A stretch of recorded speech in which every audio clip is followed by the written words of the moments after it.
Hey, good afternoon, everyone.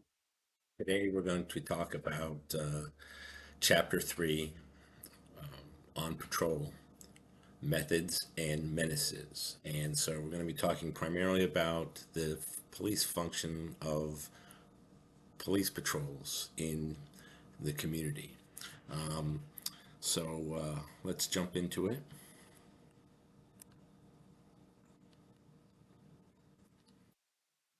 So a little bit of recap from last time when we talked about recruiting, hiring, training, and retention. So I have posted here a couple of rhetorical questions, if you will. So, how do the challenges with recruiting, hiring, training, and retention of police we spoke about last week relate to police patrols and their efficiency and effectiveness in reducing crime or the fear of crime in many communities across America? So just ponder that for a few minutes, and we'll talk a little bit about some of the issues with police patrols and some of the nomenclature too of police patrols. Why it's done, how it's done, and then the second question is, what is the correlation between making good selection hiring decisions of police recruits, proper training and supervision, and the likelihood of success in the field? And again, thinking of the field, we're thinking of police patrols. Those. So think about those questions here as we move through this process. So, police patrols, methods and menaces and myths. Today we're going to talk about, start off with the Kansas City, Missouri Preventative Patrol Experiment, talk a little bit about that. We're going to talk about some of the why it was kind of a unique experiment. Um, and It was, used scientific methodology. It was a year-long study. It examined various effects of patrolling, and it also examined the data collection and analysis from the experiment. And then we're going to talk about the nature and purpose of police patrols, some of the environmental factors and hazards of police patrols. We're going to talk about police uniforms, appearance, and community expectations. We're going to talk a little bit about methods of patrolling.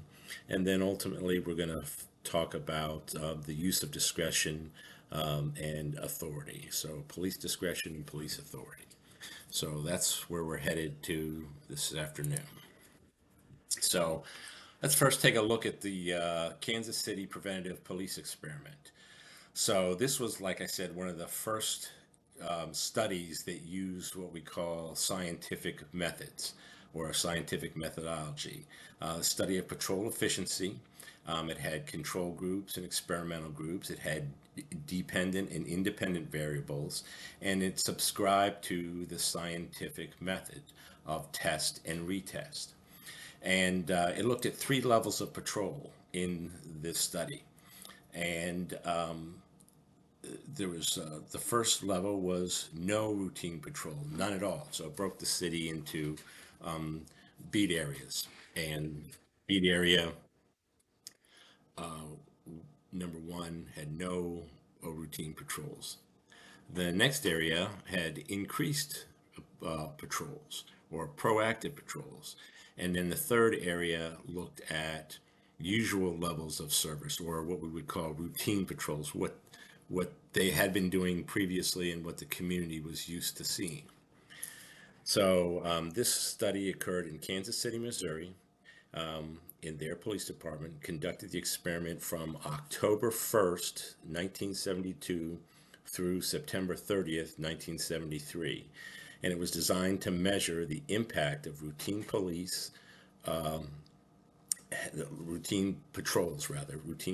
had on the incidence of crime or the public's fear of crime. This experiment was made possible by the Police Foundation funding, and it employed, like I said, these scientific methods which accurately determined that traditional and routine preventative patrols had no significant impact either way on the levels of crime or the public's feeling of security. So when we take a look at that, we're going to say what assumptions did this experiment challenge? So we took about study challenged the assumptions that traditional police patrols, deterrent effect of police patrols, was not weakened by the elimination of routine patrolling or enhanced patrol. The citizens' fear of crime and attitudes towards police were not affected by changes in the patrol patterns or frequency. And the police ability to respond to calls for service was not affected by changes in response time. And so here's a little excerpt from the report itself. So researchers found that citizens did not perceive a difference in police patrols, and that the level of police patrols had no impact on crime or the fear of crime among citizens. Crime did not increase in areas where there was no routine patrol and crime, and it did not decrease in areas where there was increased patrol or increases in routine patrol. So, and here kind of blurred at the bottom, and I'll fix this on the slides for you. You'll see it, here's the URL here. You can click on this, put it in your browser, and you can see the entire Police Foundation report regarding the Kansas City, Missouri Preventative Patrol experiment. So this kind of really challenged these assumptions that, the more police we have, the less likely crime is going to increase, and there's more deterrence, and citizens are going to be happier. Well, it boiled down to after this experiment and after examining all the data and analyzing it, that it really didn't make a change. All of these assumptions that we thought about really didn't affect the rate of crime, the deterrence of crime, or citizens' attitudes towards crime. And we'll talk a little bit about that here as we move forward. So other attempts to increase patrol productivity during this time included directed patrols and undirected patrols. Directed patrols are just exactly what they said. They're directed at certain areas and certain offenses. So you put specific programs together to, speed zones, loitering, you would have increase or direct patrols to address certain issues and certain problems. Undirected patrols are exactly that. They're patrolled usually at the discretion of the officer and not directed. They go where they want, and they see and do what they feel is necessary within their patrol areas or within their beat areas, and they're not directed in any way, shape, or form to address certain problems. And then we have split force patrols, which are, half directed patrols and half undirected patrols. So you may have, directed patrols during certain or specific times, and then undirected patrols during other times. So, also at this particular time, remember, we're talking about the 1970s. So, we're just coming out of, the civil rights movements of the 1960s. There's still a lot of political unrest. There's still a lot of dissatisfaction with police. The citizens' perception that crime is at an all-time high in the United States as a result of the Omnibus Crime Control Reporting Act at that particular time, which was commissioned by Lyndon Johnson in the late 1960s. And so, we had this renewed interest in foot patrols in the late 1970s, kind of beginning to move into the 1980s and the mid 1980s in the community policing era. And the evaluation found that crime levels were not affected necessarily by foot patrols, nor were they affected by different forms of motorized patrol. And so we had, kind of a, what was working, and nobody really had the answer at that particular time as to, what was working. And in some cases, today we still have lagging questions regarding how to police and how to patrol and what works in certain communities and what doesn't. And we'll talk a little bit about that in the community policing chapter in a week or so. And then, we'll look at, why these things may occur and make different outcomes in different communities. And then also, it did have significant effect on attitudes of residents, though. That was one thing that foot patrols have historically done, and it goes all the way back to, the Metropolitan Police Act of 1829 in England with Sir Robert Peel. What was one of the things, putting a bobby on every corner and having this neighborhood police officer, and people began to feel safer when they could see and walk up to, touch, and interact with a police officer. And residents felt safer, and officers had a higher level of job satisfaction as a result of this kind of re engagement in the foot patrol practice. Response time. So, another key assumption or myth about police patrols is police response time affects the ability to arrest the perpetrator. And what the Kansas City study found is that the, the, the study looked at response times, and they found that it was unrelated to whether or not, or to the probability of making an arrest or locating witnesses. So that means, how fast the police get there once they receive the call. That really didn't have a factor into whether an arrest was made or how many witnesses were located. But they did find in one of the major determining factors in whether or not an arrest was made or the witnesses were located was the amount of time it took for the report or for the call, the victim or the witnesses to call in the report of crime. So it's kind of like it's not how fast the police get there, it's how quickly the citizens make the police aware of a crime has been committed. And as a result of that, if they call immediately, there's a greater likelihood that the perpetrator will be on scene still, or even if the police get there and it takes some time, it's still contemporaneous to the criminal act, and so it's easier to locate witnesses and victims, and there are better witness accounts of what happened, etc. More witnesses are still available on the scene based on the number, the instance of how quickly the crime is reported to police, not necessarily, again, how quick the police get there. But you could make a correlation between the two, but one is really independent from the other one.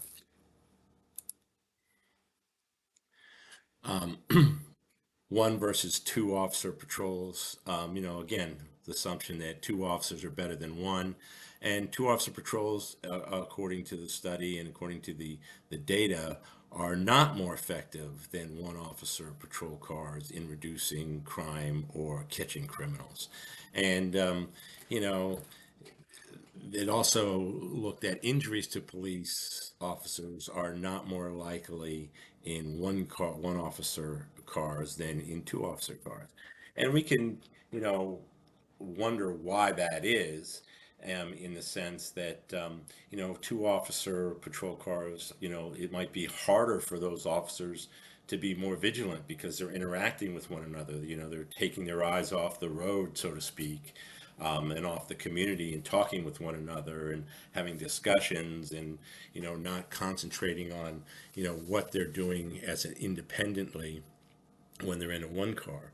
And the other is injuries to police officers. Officers may, think that because they have a backup immediately there and there's another officer there, they're more willing to take risks than if they would wait for more backup, or use talking or de-escalation instead of apprehension and force as the immediate response to police action.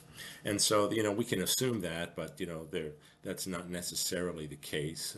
But it may be the case. In what we do know is that two cars are not more effective than one, and they're not any more safer than one. The purpose and nature of patrol. So, officers today engage in problem solving activities in random preventive patrols when not handling calls for service. And we'll talk a little bit about kind of this tyranny of 911, and the demand of calls for service. And in many major metropolitan areas, and in certain communities, the demand of calls for service leaves officers little or no time for either directed patrol or undirected patrol. They're just going from call to call to call to call to call. And when you have, squads of, 8 to 10 to 12 to 14 people, depending on the size of your jurisdiction, and, and you're handling, up to, 1,000 calls a day, it doesn't leave much time. Calls for service, people calling, having a police come, or letting the police know that there's, an accident or an issue or something like that. And, even when we think about how many calls for service complaints are out there, they're not all always reliable. And so, but police still have to go check them out and go to the location and look for, and it consumes time. These calls are prioritized, um, like you might expect. So police officers' deployment needs to be considered where and when crime occurs. And so now we're talking about, some smart policing programs, or information-led policing strategies, where we take a look at areas and times and the topography of a beat area, and the demographics, and look at when are the calls for service the highest, and how can we address that during particular times, days of the week, months of the year, seasonal affects, summer, spring, fall, holidays, all that kind of stuff. So, we take that into account in the application of resources in much of these areas. Not necessarily, all the time, from a historical perspective, but in today's policing environment, we have much greater tools for capturing data and having real-time interpretation and explanation of that data to have officers make real-time decisions based on what we call this information-led policing era. So, contrary to popular belief, much patrol time consists of gaps in inactivity. And so it depends on the area. So I've worked patrol areas, in the 80s and 90s, in suburban or rural environments where there was gaps in patrol time.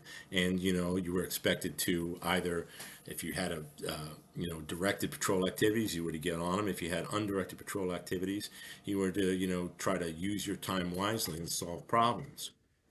But then I've also been in patrol areas where you started, and the minute you're out of the chute, you're getting called for service, and you might have 10, 15, or 20 calls for service backed up throughout your entire shift. And you're just bouncing from call to call to call to call with really no gaps and no undirected time or directed patrol time. You're just answering calls for service. And again, that depends on the beat area you're working, the demographics, the population, the community. So there's so many variables associated with what to do under a given set of circumstances. Officers encounter a wide variety of concerns while engaged in routine patrol. Absolutely, they do everything from just chatting with people who are walking or standing or wave at you to violent crime that occurs in your presence, or you're called to a scene of a violent crime. So you have a very stark contrast between what occurs during your patrol time. So here we're talking about the tyranny of 911, and we call it the tyranny because it kind of directs resources. It kind of grabs you and directs how you should do your policing to the extent that it mandates, that you must prioritize certain calls that come in through 911. And most 911 calls, anywhere between 60 and 90%, depending on the area that you work, are not real emergency calls. It's just that people don't know the non-emergency number, and it's just easier for them to call 911. And if they're doing it in good faith, not maliciously, but if they just hey, there's an automobile accident, it might be somebody might be hurt, but I'm not sure, and it's a fender bender, and people call 911, they're they've got their best interests of the community at heart. They're not maliciously sending police to a non-emergency call using an emergency number. And so, but there's a lot of that. And many 911 calls are accidental calls. People hit the auto dial or meant to call 411 or 311, and they wind up calling 911. So there's a large percentage of 911 calls that are not necessarily police or fire related calls, emergency calls for service. Nevertheless, you still have to take the time to address those calls, and if you're not sure, you still need to dispatch them out that way, simply because you certainly don't want to not go to a call that you're not sure about and have it be something that's very serious and can be tragic in its consequences. 311 system tried to alleviate the burden of 911, which was, information and awareness, 311. What can we do for you? How can we answer your question? That kind of thing. But, still problems persist. People still go to the 911, when all else fails. Patrol work as a function of shift assignment. So, they're really kind of three different, and we're just going to use 8-hour shifts here by way of example or anecdote, if you will. But there are 10-hour shifts, there are 10.5-hour shifts, there are 11-hour shifts, and there are 12-hour shifts. And each one of those different types of shifts requires a different level of human or manpower resources. And the greater the overlaps, or there are no overlaps. So if you're thinking about 8-hour shifts and you run 3 8-hour shifts, you're not going to have much overlap between shifts at times when, if you're going 8 to 4, at 4 o'clock one group comes in and one group goes home. There's no overlap. At 4 o'clock to 7 o'clock is really one of the busiest times in policing. With rush hour traffic, people coming home from work, finding their, houses broken into, things stolen, etc. And again, the same thing at certain times if you're, running from, 4 in the afternoon to midnight. Well, after midnight, The bars close at 1, 2, 3 o'clock in the morning, depending on your jurisdiction.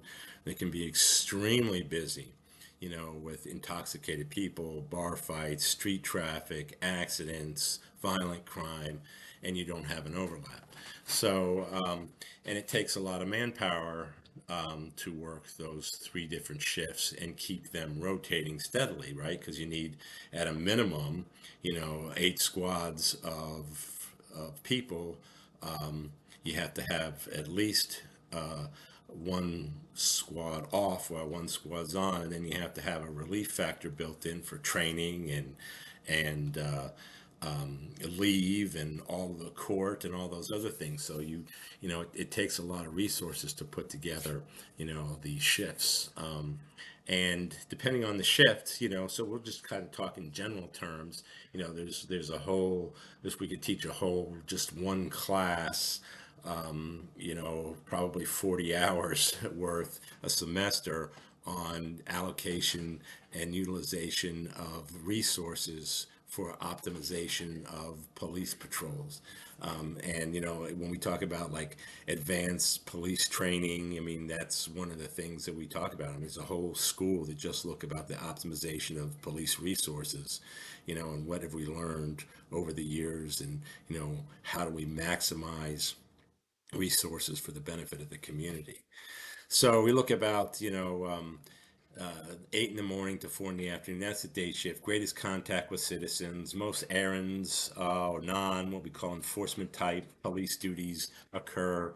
Getting cars to the shop, getting things fixed, dropping off, information at court, going to the crime lab. Those things occur during those hours. And so there's a lot of hustle and bustle going on that is not necessarily police work, but you've got to be ready for that police work within this day.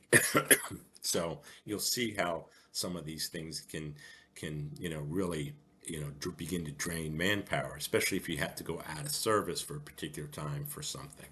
Most major crimes occur, you know, during this time too, contrary to personal belief. Everybody thinks it's the nighttime. I would say that, a lot of crime does occur at night, and most crime does occur at night, but the major crimes, those crimes that take up, a great deal of police resources occur usually during the day, such as active shooters, police, school shootings, active shooters, workplace violence, armed robberies, bomb threats. Those take a tremendous amount of police resources, and they occur mostly during the daytime. And that's also when the police are most visible to the public. So, if you're out there during the daytime and you're not seeing the police, you're going to know that. If you're not necessarily out there at night or in the evening and you're not seeing the police, you're probably not, it's dark, you're not out when they're out, you're usually at home, so there's less interaction, if you will, with police during evenings and night times than there is during the daytime, whether it's passive or active interaction. Passive is just driving by and seeing a police car, and active is actually engaged in talking to the police, kind of thing. And a lot of administrative functions occur during this time too: court, training, meetings, all of those things occur. Swing shift, or what we call evening shift, 4 p.m. to midnight. A lot of domestic disputes. Why? Because people are home. They get home from work. Now they've been cooped up together for a period of time.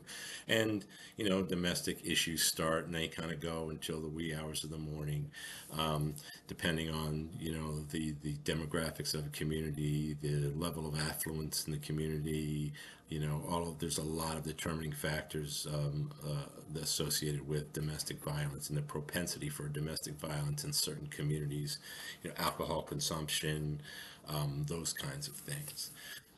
Arrests are more frequent, between 4 o'clock and midnight. Why? People are out, people are doing things. They're not at work. They're in the community. There's more, major social events, concerts, sporting events, happy hours, those kinds of things. People going out to dinner, movies. also that, that social interaction creates an environment for disorder. And then you either look at things like the night shift, or we call, you've probably heard it called the graveyard shift, right? From 12 midnight to 8 a.m. And, depending on the environment you're in, it's really no different than the daytime, except for there's probably a higher percentage of criminal activity during when the it gets dark. But if you police in an area, and I just used New York City Police Department in Las Vegas Police Department as examples, these are basically two cities out of many cities across the country. New Orleans, Chicago, Los Angeles, any of these large major that never really go to sleep. There's a different, you're exchanging, different crews or work groups of people, but the city never really goes to sleep.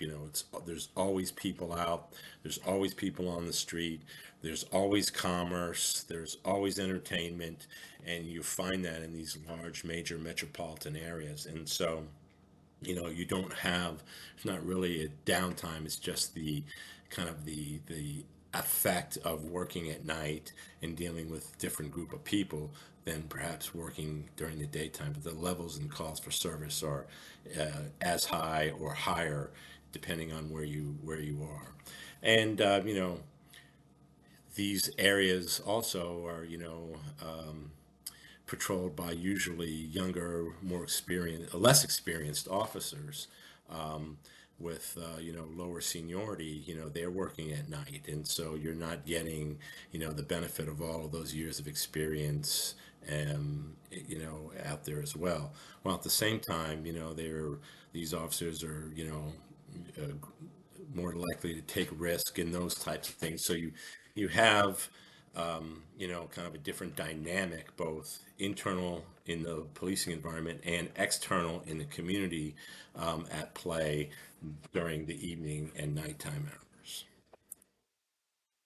There's some occupational hazards with policing. There are many hazards, assaults, motor vehicle accidents, shootings, disease, post-traumatic stress. All of those things occur at a high rate at irregular intervals in policing. And whether it's daytime, nighttime, weekends, we call it daytime, nighttime, Saturdays too. They it's all the time. So there's been since about the early 2000s, early to mid 2000s, there's been a recent spike in fatal ambushes of police officers, mostly as a result of the Ferguson effect. It's kind of a pushback from communities. A community is only willing to be policed as much as the community is willing to be policed, and then they're going to push back. And unfortunately, officers all across the country, not just problem communities or communities with you know, low tolerance or low police visibility, but also in communities where the police have decent relationships with community members, but are, obviously standing in uniform or riding in a car or sitting, having coffee in a coffee shop in uniform. You are a target to anybody who wants to do you harm.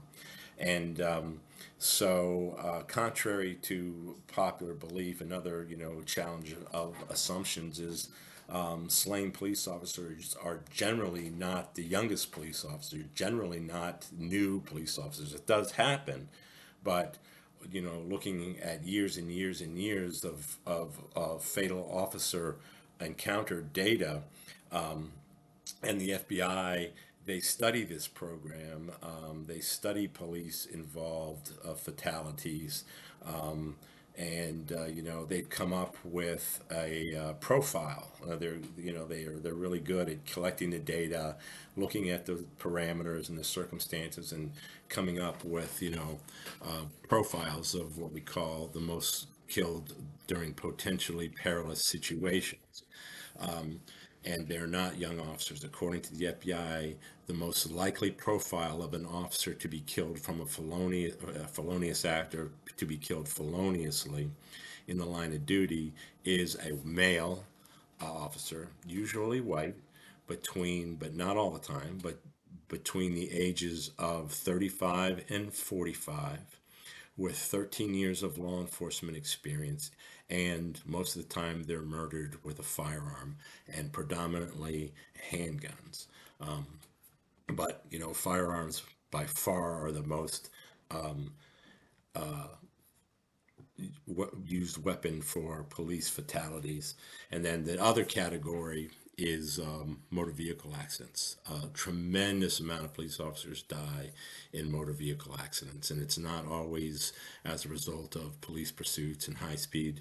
They just spend so many hours on the road that the percentages ultimately catch up with you, and a lot of police officers die in motor vehicle accidents, and some as a result of risky behavior, and others as a result of just the number of hours you spend out in your police vehicle on the road.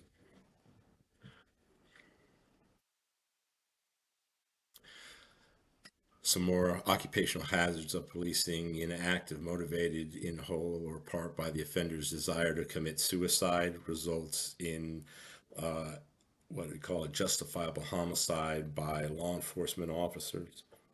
This is, the suicide by cop phenomenon, and it happens quite a bit. The extent of the phenomenon is really still being studied, and it's really, not known to, the extent.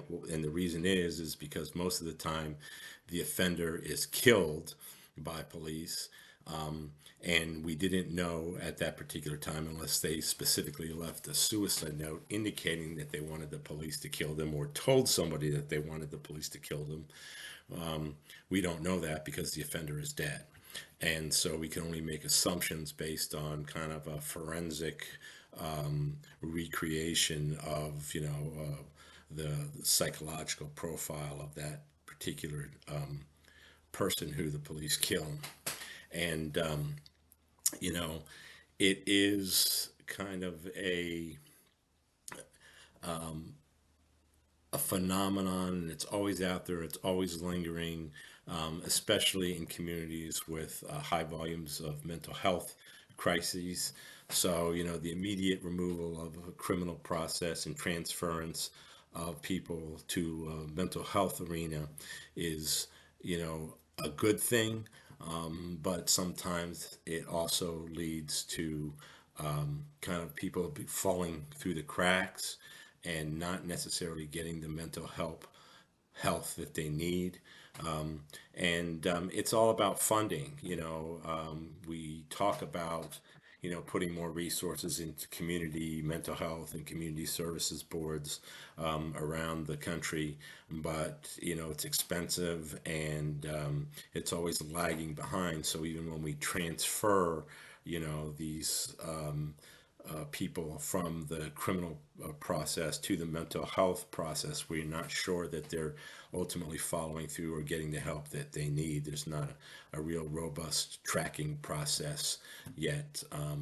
It's mental health is got such a stigma attached to it that a lot of people are fearful of following through.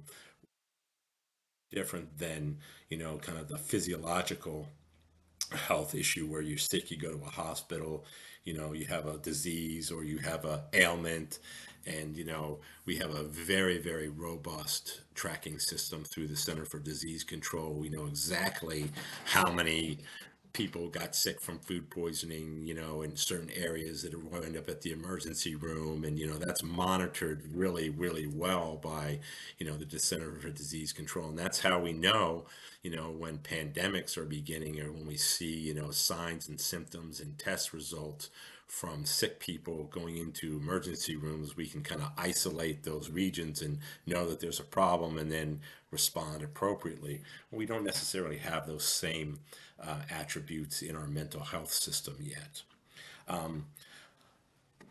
Police leave police with kind of a loose lose-lose proposition, if you will. So you don't want to kill somebody. And I really, I have never met a police officer yet that woke up in the morning and says, today I think I'm going to kill somebody.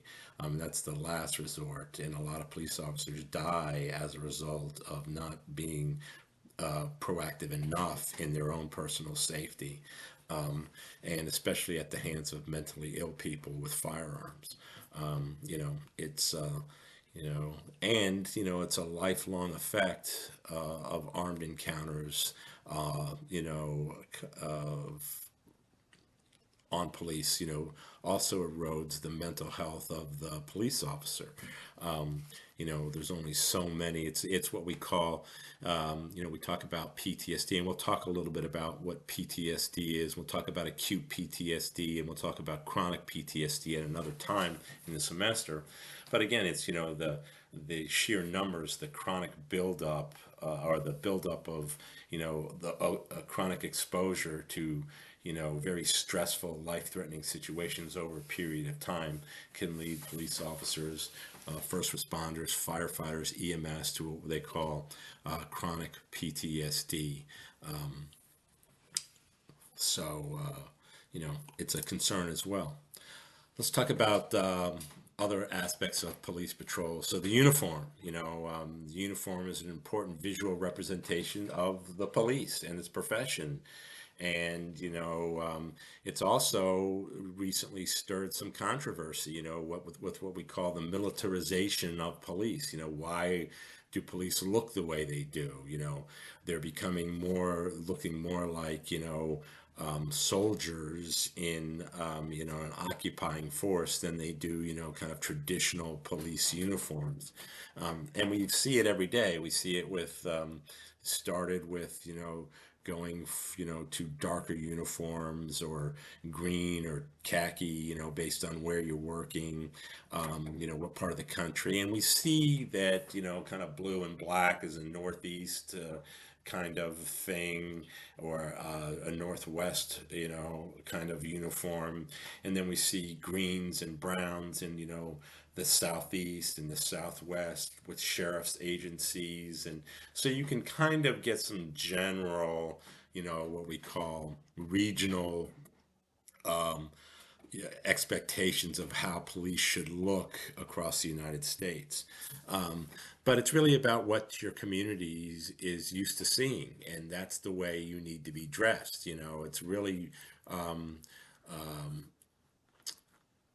it's all about kind of the representation of your police authority, and it's in what the public expects to see in their police. So if you've always worn brown, dark blue pants and light blue shirts or gray shirts, and all of a sudden you start showing up in all black, that might be a problem. People don't recognize that. And they had some issues with that early on, kind of in the war on drugs, with these tactical units where police would dress in all black, and they execute a search warrant on a house. Well, the people inside the house, although they may be criminals and drug dealers, they didn't expect to see the police dressed in all black, so they thought they were being robbed, and they opened fire, thinking it was a rival drug gang, because that's not, they didn't see patches, they didn't see these things, everything was blacked out, kind of like tactical, so the tactics kind of backfired, if you will, on many police organizations, as a result. And so it's really important to kind of make sure that even in those certain situations that the police are used to seeing, that communities used to seeing police dressed in a certain way, so that you can, you know, say without a doubt that ultimately they knew that it was the police at the door. They knew it was the police coming in the house, right? That's what you want to be able to say. So, in the early days of American policing, uniforms were resisted, and they were resisted for a good reason, because we were trying to still shed and get away from the tyranny of the British Crown, and the redcoats, the British Army, were their police, in the colonies, and so they would come and they would wear these, very bright red uniforms, and that was kind of that whole idea of uniforms was resisted by the colonials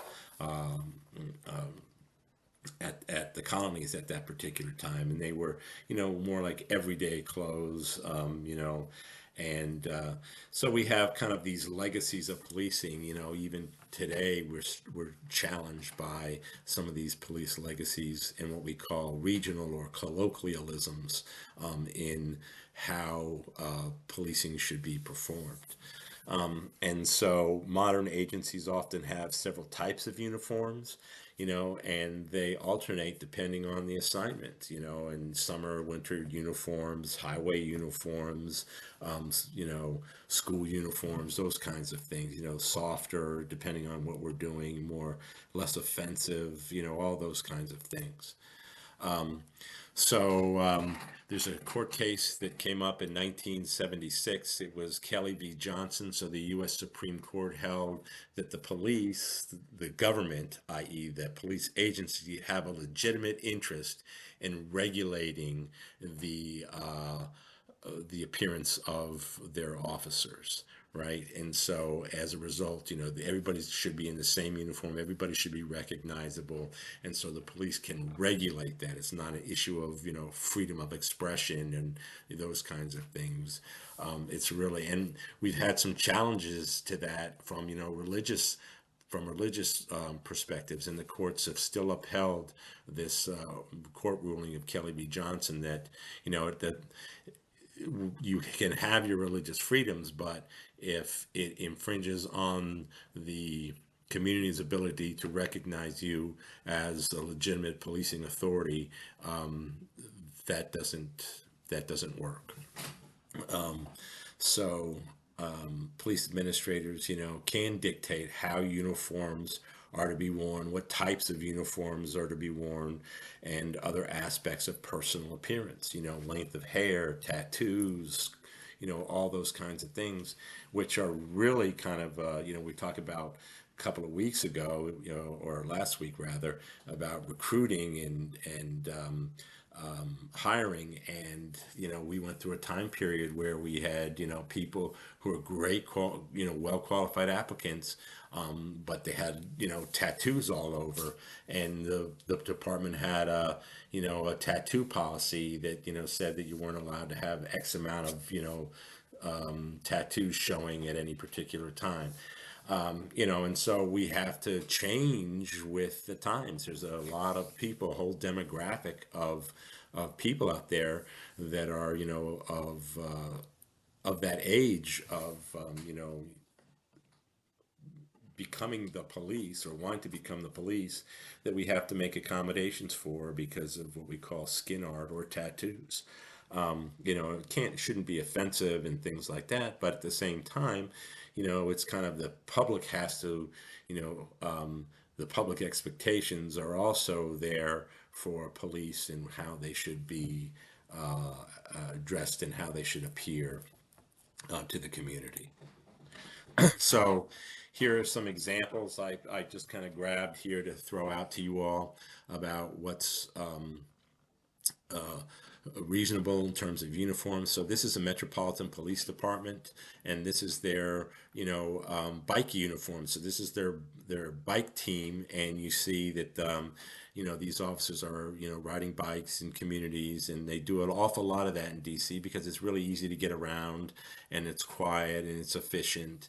And so you see various officers, but they all look the same. They're easily recognizable. They're in blue uniforms, with exterior vest carriers, with patches on their sleeve, the insignia on their shoulder, name tags, radios, firearms, police on their bike, etc., etc. So, this is fairly, recognizable to most major metropolitan communities, especially here in the DMV, area, in Washington, D.C., Virginia, and Maryland.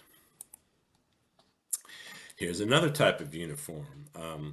Not so recognizable. You have a mishmash of, different shirts, different hats, exterior vests that are green, long guns, lots of different, stuff hanging off of their vests, blue jeans, khaki pants, tactical pants, um, different types of holsters, thigh holsters, hip holsters, different types of weapons, that are, not necessarily viewed in the public all the time.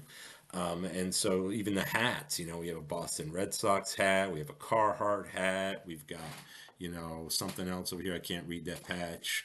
American flag hat. So we have a variety, and this is U.S. Marshals Fugitive Task Force team, which is probably a mix between U.S. Marshals and officers who are assigned to the Fugitive Task Force from, local departments who are, part of the group, but they work for, on temporary duty assignments, the Marshal Service. So you see, big difference between what we just viewed and what this is. Oops, sorry about that.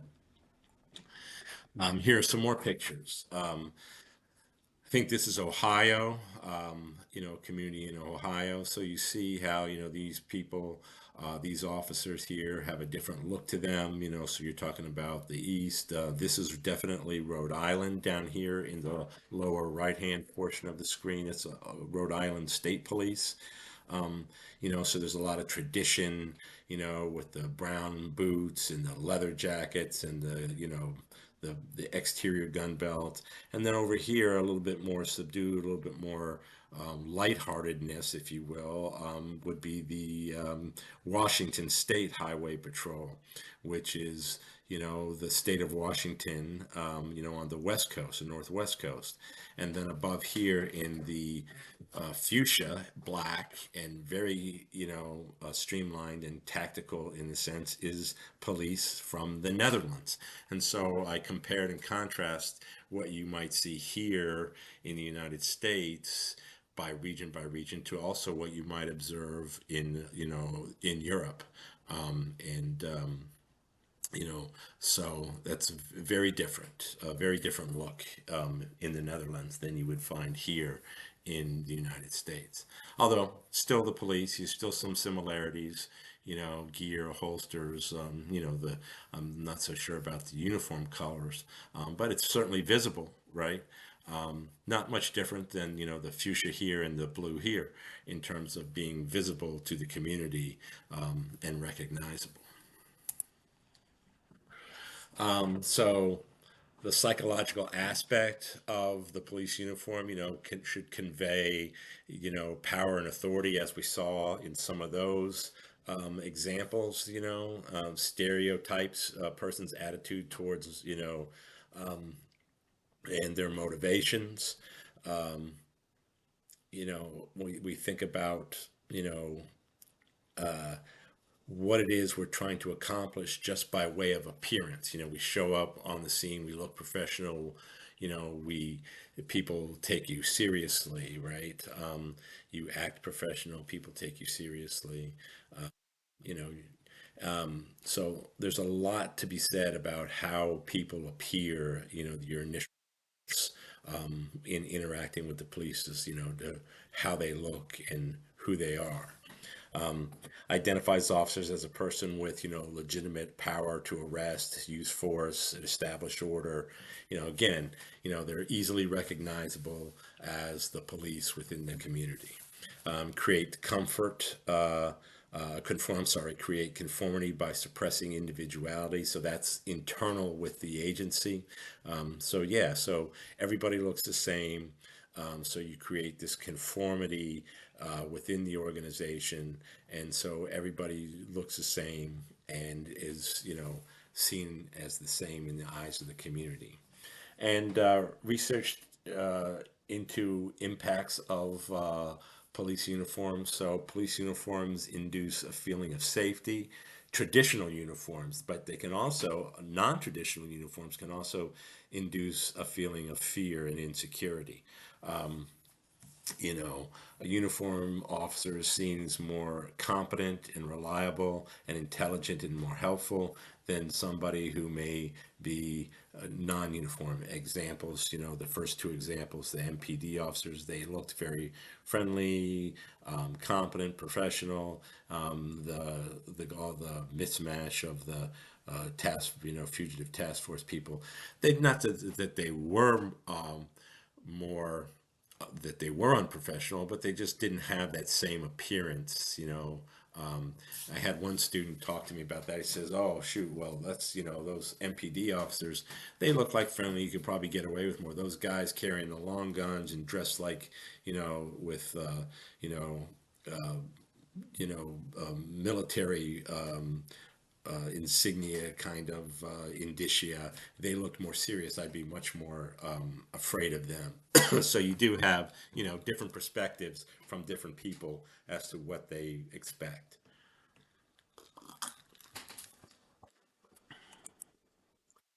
Here's a Menlo Park experiment, 1968. Menlo Park in California. I'm not going to spend too much time here. Tried this soft uniform. It didn't really work. Ultimately, they went back to their regular uniform. This is a suburb in San Francisco nearby Stanford University. And so they tried this soft uniform experiment in the 1960s. Um, Instituting and enforcing dress codes. Many agencies have a dress code and a personal hygiene code. So, length of your hair, sideburns, beards, goatees, types of sunglasses, tattoos, when winter, when summer and winter uniforms can be worn, components of the uniform, hats, baseball caps versus, bus driver hats or campaign hats or Stetson, cowboy hats, all of those things, kind of are part tradition and are part of kind of the indicia of authority that the agency wants to express to the public. And length of hair.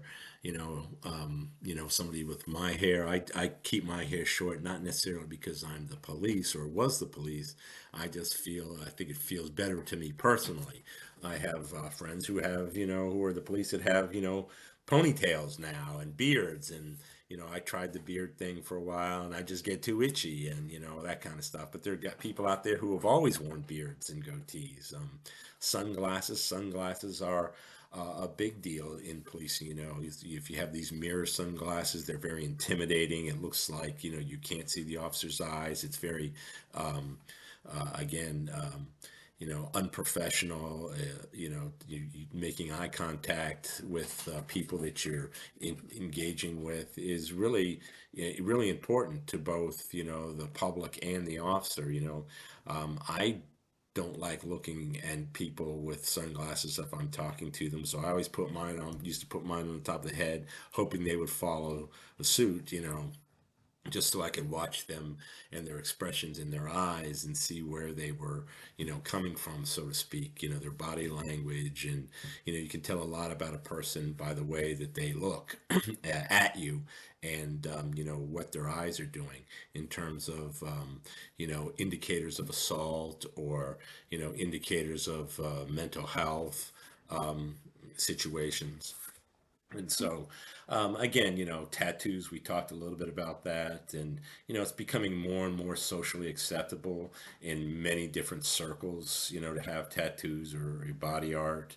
Um, and the kind of the parody of uniforms, if you will, winter, summer, fall. It's kind of funny to watch, to go out and see how different people, wear. We had one guy that I used to work with, and he was a big guy, and he wanted to wear his shorts all the time, even if it was 20 degrees out. He wanted to come to work in shorts, the summer uniform. Um, And while other people, they had, thermals and long pants and jackets, and this guy always wanted to wear a bike uniform with short sleeves, and if it was really rainy or something, throw on a jacket. Um, but there's a dichotomy, if you will, in how those officers looked and appeared to people in the community. And so, the response was by the agency I work for is that you had some latitude, but you couldn't wear shorts in the wintertime, and couldn't wear your short sleeve, bike uniform in February, even if you felt that you wanted to. Officers filed lawsuits claiming dress code violates, right to freedom of expression. And again, going back to Kelly v. Johnson, the courts have always, taken a strong position for the administration here and say, no, there's a legitimate reason why we regulate uniforms. And the views of administrators towards uniforms and appearance may clash with the street officer's perspective. And it's not always about just the way it looks, but it's also about the functionality of things. And really, about the 1980s is we really got to a point in uniforms and tactical gear where we really considered, the duality or the dual purpose and functionality of clothes that uniforms we were buying and letting our officers wear. And because if they served a purpose. If they were, rain repellent and wind repellent, we would buy less clothes and less. They would stay drier longer, and they could wear a jacket, spring and winter and fall. And we didn't have to buy one windbreaker, one winter jacket, and one raincoat, because the one jacket could do it all. So we bought less clothes, less uniforms, reducing the expense based on the usefulness and the purpose of the materials and components of the uniform, which makes sense. Everybody today is looking for functionality and cost savings and comfort, right? I get it. And we really kind of move that way. And so that's why you see like the MPD officers you see there with a lot of, duality to those uniforms. Whoops, sorry about that. I don't know why it came back to this. Officers rolling office, so patrol vehicles or sanctuary provide comfort in inclement weather. So now we're talking about the car, patrolling in police vehicles. Protects officers from people wanting to hurt them, certainly does. It also puts you a safe place to deposit, combative prisoners. You can also keep all your, tools and equipment in there. And it's also a rolling symbol of the police authority and the government's, you know, presence, that, you may be able to be seen in more neighborhoods. You can multiply your officers by putting them in a car because they can drive through more places and be seen by more people than if they were just walking or riding a bike or on horseback, right? All of those other aspects are really good depending on the circumstances, but car and motorcycle, you can kind of be seen by more people, and cover more area. Um, Again, thinking about raising gas costs, this was really an issue in the 1970s. Police motorcycles, they can get much more better gas mileage. Motorcycle traffic enforcement is increasingly used because they can move in and out of traffic more easily. Um, Again, perhaps they're not as safe as vehicles. There's been some studies on the police motorcycles and injuries occurred from the traffic accidents, and it really is the same as the general public. The greater the number of motor vehicles on the road, the less safe motorcycles become, and that includes police motorcycles.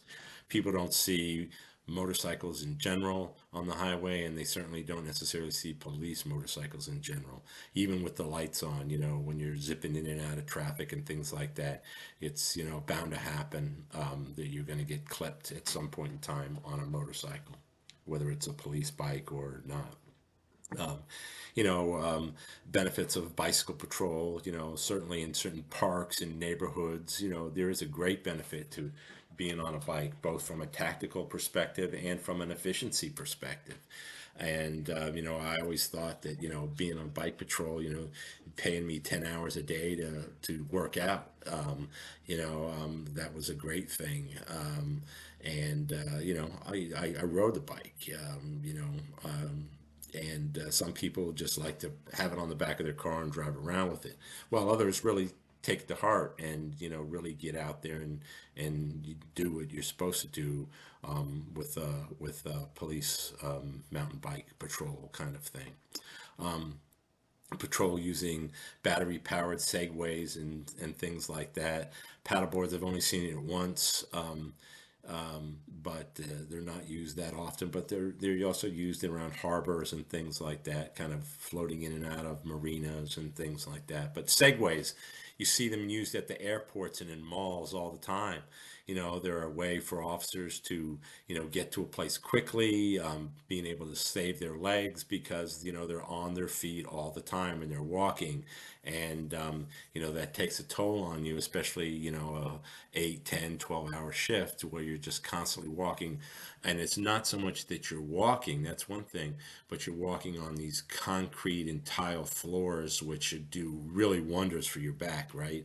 And especially with all that gear you have on, you have increased injuries, shin splints, plantar fasciitis, lower back pain, all of those things associated with, you know, being on hard surfaces on your feet all the time. It's different than walking a path or gravel or hiking where you have, the ground gives, but concrete and tile and asphalt doesn't necessarily work for everybody all the time.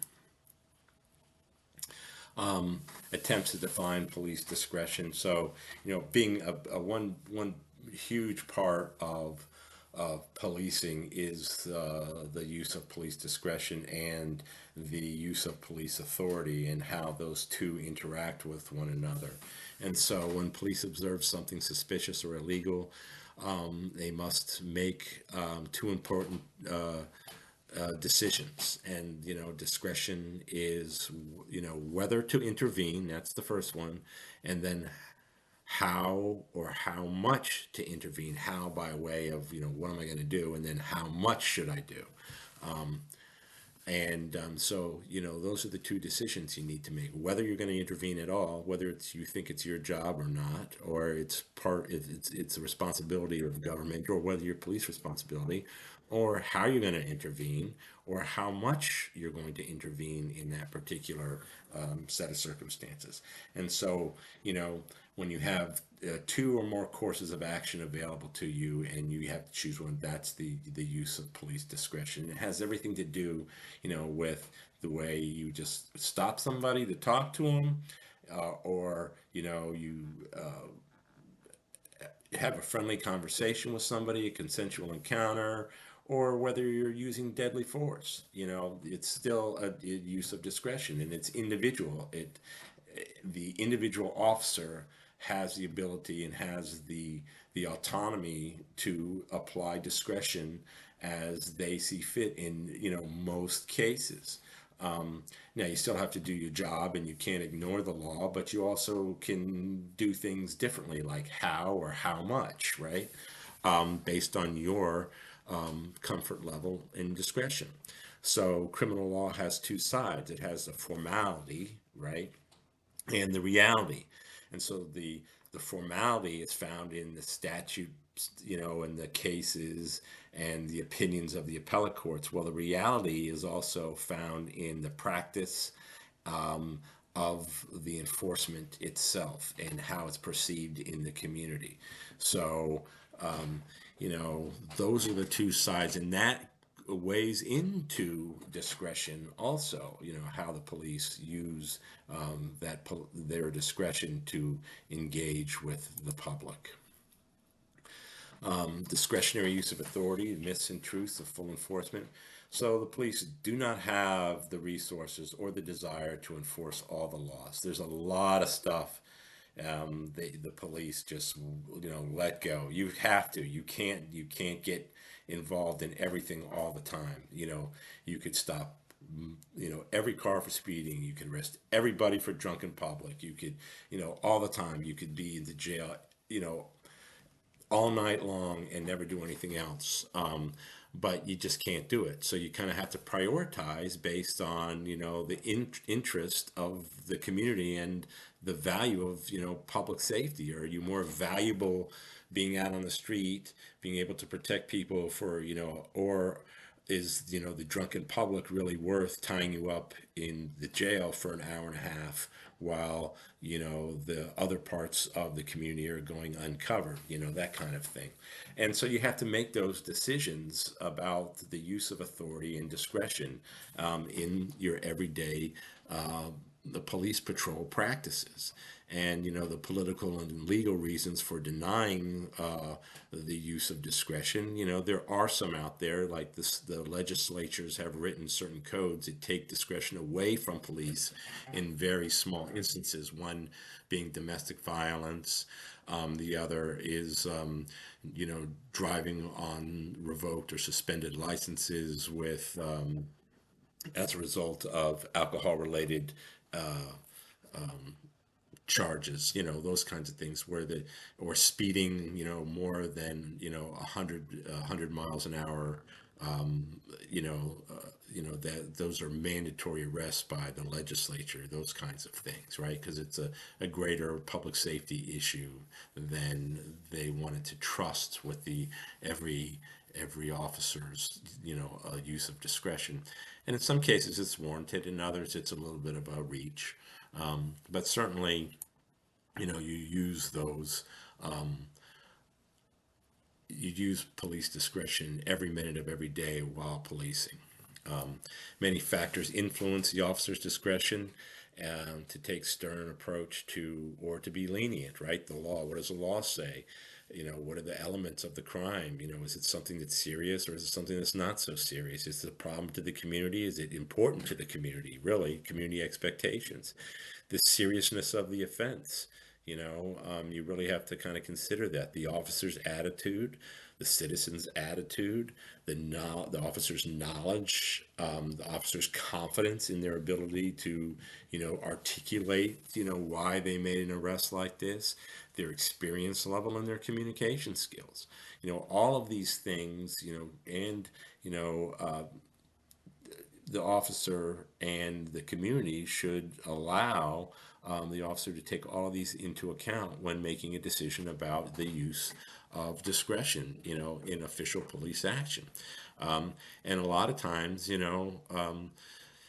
officers, are really good at it or they're really poor at it. And, the ones that are really poor at it don't last very long because they get complained on about for everything because they lack some of the fundamental tools of discretion. And that's usually found in, officer's attitude and communication skills, and knowledge.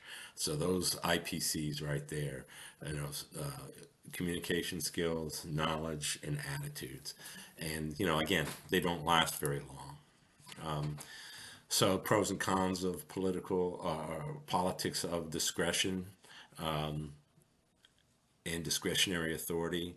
It's kind of an inverse relationship between officers' rank and the amount of discretion that's available to them. So the lower rank you are, the more discretion you have, right? So you're out on the street, you're out there on the front lines, you can choose to stop that person or not stop that person.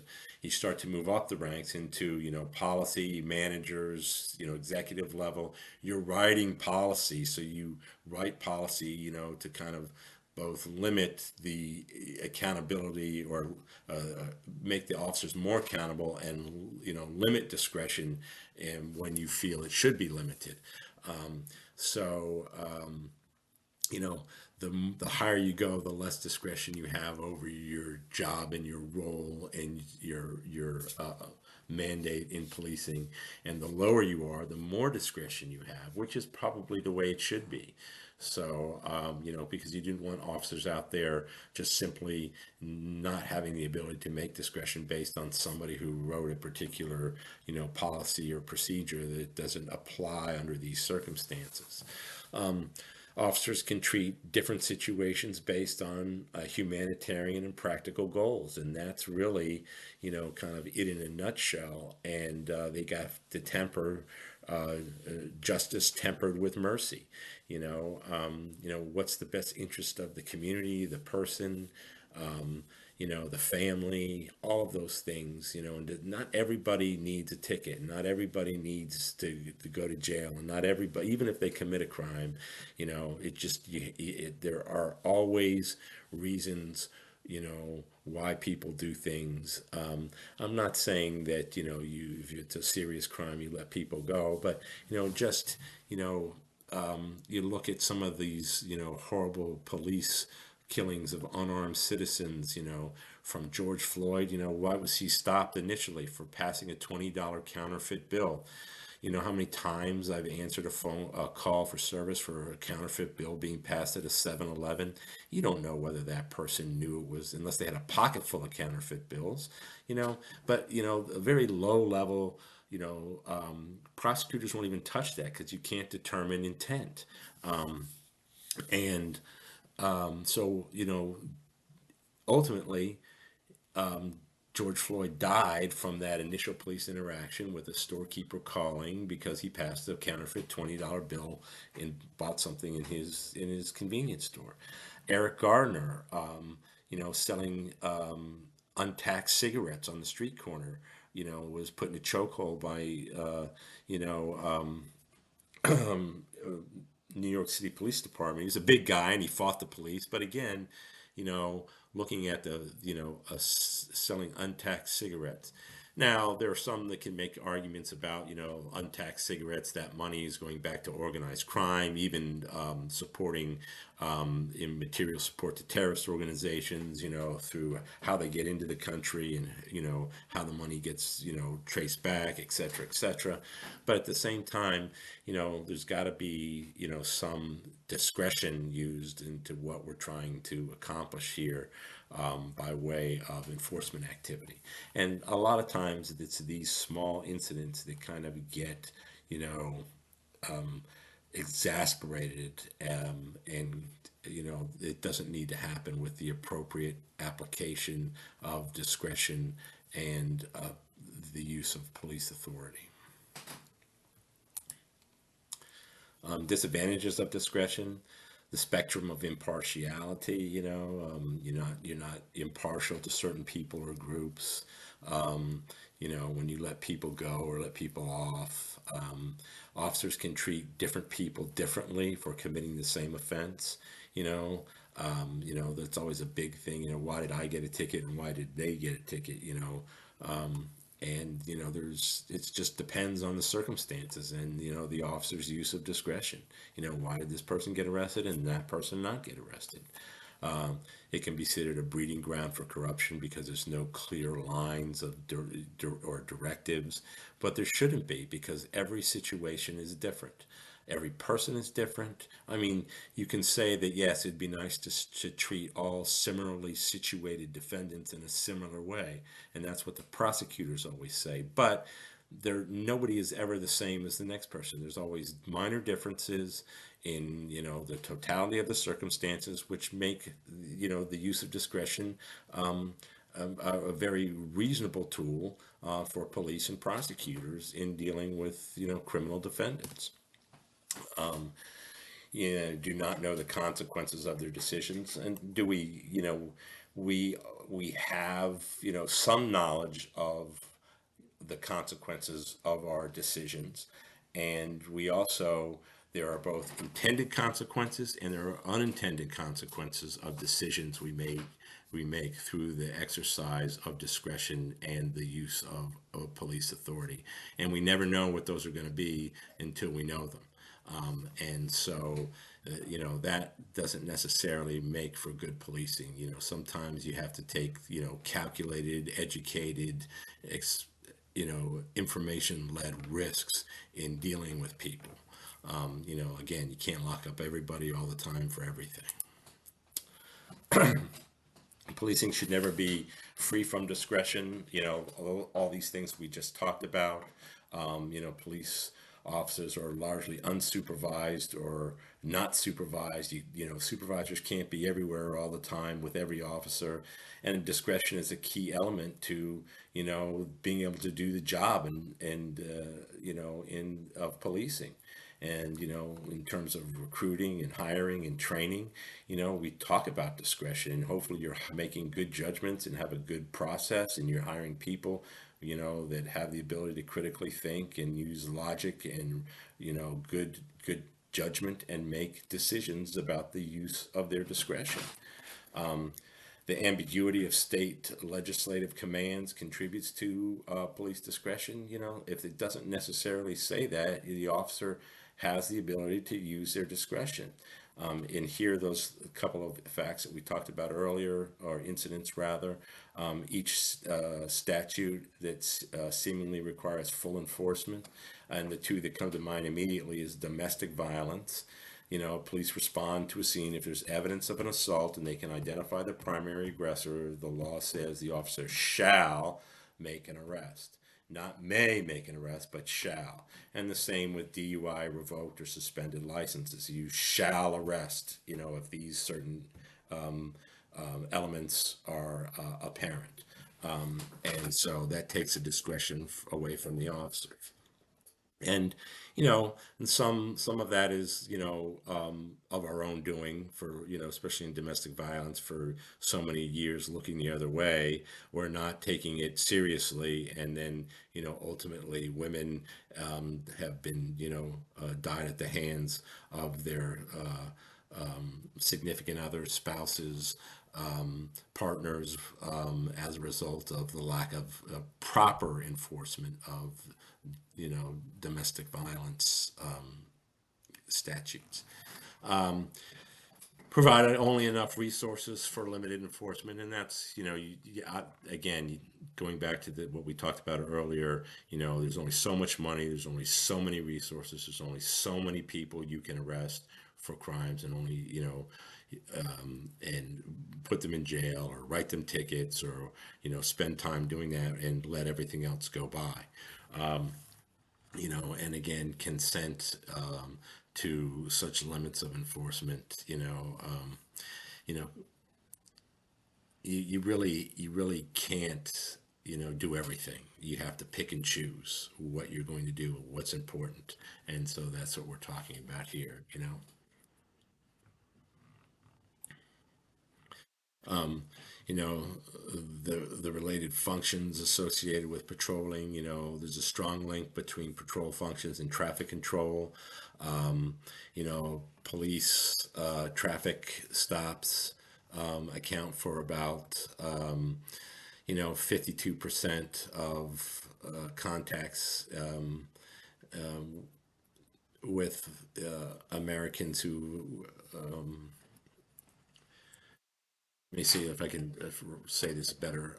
So, traffic stops account for about 52% of all contacts with policing in America. And what we think of, and in some areas of the country, they can be as high as 75% of the citizen contacts. It really just depends on how the demographics look and how metropolitan or how urban the environment is with traffic and issues with traffic. And so how officers conduct traffic stops affects citizens' views of police for years to come. So, it's kind of like that legacy. If you were treating people badly as a result of, your interaction with them on a traffic stop, that gets, expressed to, many different people about how you conducted yourself, et cetera, et cetera. Enforcement of traffic laws, increased traffic deaths, uh, expected as the economies improves and distracted driving increases, cell phones, media, urban environments, high speeds, the need for, you know, um, highways and people, running to different activities increased, the likelihood of traffic infractions and traffic accidents. And so you need some real, serious levels of enforcement, um, depending on what the problems are in your given community, right? And so strict traffic enforcement can negatively impact the police and community relationships, where so can no traffic enforcement. And so you have to have some deterrent effect of traffic citations.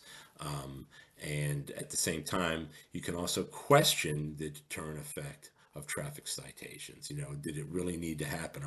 Are we writing tickets to fix a problem, or are we writing tickets just to write tickets to bring in revenue, right? And so that's kind of the question.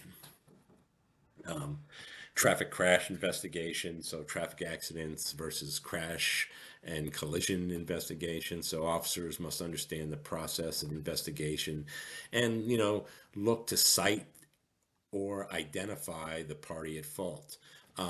And I've been, taken to task over, this many times about, it's the traffic, it's a fender bender. The Virginia code does not require the police to take an accident report over, a fender bender with less than 1,500, or now I think it's $2,500 in damage, and there's no personal injury. And the minute you say that to somebody, you're not going to take an accident report, and you're not going to say that he hit me from behind, and you say, no, we're not required to do that. People go ballistic. They want that police report. They want that accident report. They want the police to say that this person hit me from behind and it's his fault. And the minute you say you're not going to do that, all hell's going to break loose. Um, and it becomes problematic. So we came up with a policy that we would do in-house reports. They weren't reportable to the Department of Motor Vehicles, for the accumulation and accounting of motor vehicle accidents on the highway. There's a threshold about what you can report to DMV. But what we used to do is, okay, we're going to do a report, but it's going to be an in-house report. You do the same forms, you do the same thing. You just have to say on the form in-house, so the records people don't send it off to DMV, and then you get a nasty gram back from DMV that didn't meet the criteria for reporting. But nevertheless, you made the report, you kept the public happy while you satisfied, the requirements, of the community, while at the same time adhering to the regulations and requirements of the Department of Motor Vehicles in the state of Virginia. So, it's workarounds. You just do what you can to keep people happy and keep people, while at the same time, knowing that you didn't necessarily have to do that. Um, so let's talk a little bit about police dispatch and communications. So these people are really the unsung heroes. They're the first, you know, um, police or public safety officials that are, usually in contact with the public, by way of, calls and for service. And the officers value and rely on their knowledge, insight, and assistance, while going to the call, and the information that they add into the CAD and the computerized dispatching system with the details and directions and updates and lookouts and all of those things, and getting it right and having it timely and all those things. So they're really kind of an appendage, if you will, of the police officer in the car, really kind of guiding you, into the circumstances and situations, with, critical information, both for, your safety and welfare and that of the general public. And these are often the first people that the public, contacts with an emergency. And, they have to ask the right questions to get the right answers to provide you with the right information so you can respond appropriately. And many of them provide medical instructions, like CPR or choking, or all those things in a calm, clear, concise manner in which people can understand, and save lives over the phone every day. before the police or EMS people even get there. Um, and you know, it takes a lot of different people to run a good communication center, and may take calls from many different agencies. You know, it may have, you know, a joint communication center where you might take calls for 4 or 5 agencies, and getting all the policies, practices, and procedures right for each agency and getting the information out there is a real challenge at times. And they're underpaid and understaffed, even more so than many of the regular police agencies with, you know, certified law enforcement officers. So, but you know, you all work together, and you know, understand each other, and you know, there's, you know, they are part of the process as well, and you know, are looked upon favorably by those in law enforcement. And there's a, you know, kind of a separate career path for them too now. You know, joint or unified communications centers. You know, there's civilians, but you know, there's you know, bosses and shift commanders and directors and all those people, you know, along the way, you know, and they get to do what you know, they like to do over, you know, make a decent career out of it. Again, it's just they're still underpaid and understaffed, in my opinion, my personal opinion, for what they do and how they aid to, you know, public safety within communities. So that's all I have for you today. Um, I hope that you were able to glean some insight into police patrols and practices with this short lecture. Maybe not too short, but it's informative, I hope, anyway. So next time we'll see you, and we'll talk about community policing. So take care, everybody, and have a great week.